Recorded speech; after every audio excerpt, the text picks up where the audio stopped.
We are looking to do everything we can so that we do not ask ourselves after polls close, what if?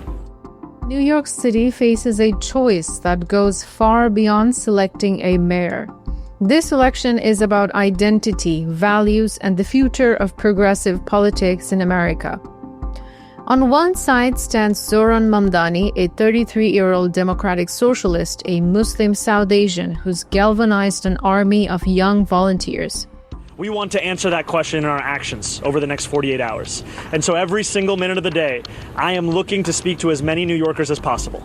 On the other stands Andrew Cuomo, a political veteran running as an independent after losing the Democratic primary, backed by establishment, power, and fear. I will hire 5,000 police officers and make New York City safer and put 1,500 on the subways and make the subways safer. What makes this election remarkable is how they're campaigning. Mamdani has built something unprecedented. Over 50,000 volunteers, most under 30, knocking on doors across all 5 boroughs.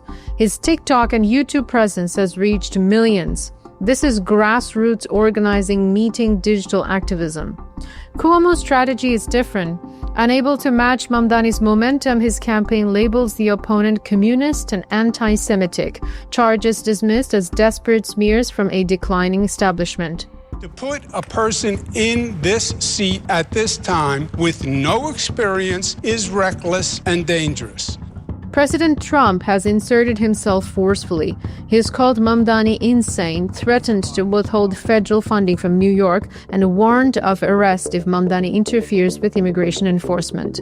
These threats may have backfired. Trump's approval has plummeted to 42 to 45%, the steepest decline in modern history.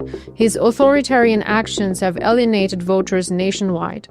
Meanwhile, Barack Obama has campaigned for Democratic candidates in New Jersey and Virginia, calling Trump's policies dangerous. Though not officially endorsing Mamdani, Obama recently called him personally, praising his campaign as impressive. This race exposes a generational fault line. Pew Research shows 53% of Americans now view Israel negatively, up 11 points in 3 years. Support for capitalism dropped from 60 to 53% since 2021. Young voters demand change, yet party elders remain tone-deaf. A Mamdani victory would give the progressive movement executive power in America's largest city, a laboratory for policies that could reshape national politics.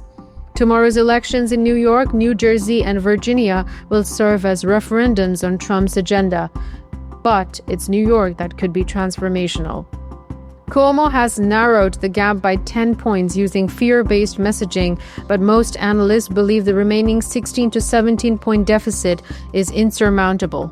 New York doesn't choose a mayor tomorrow. It chooses between past and future, caution and courage, corporate influence and people power.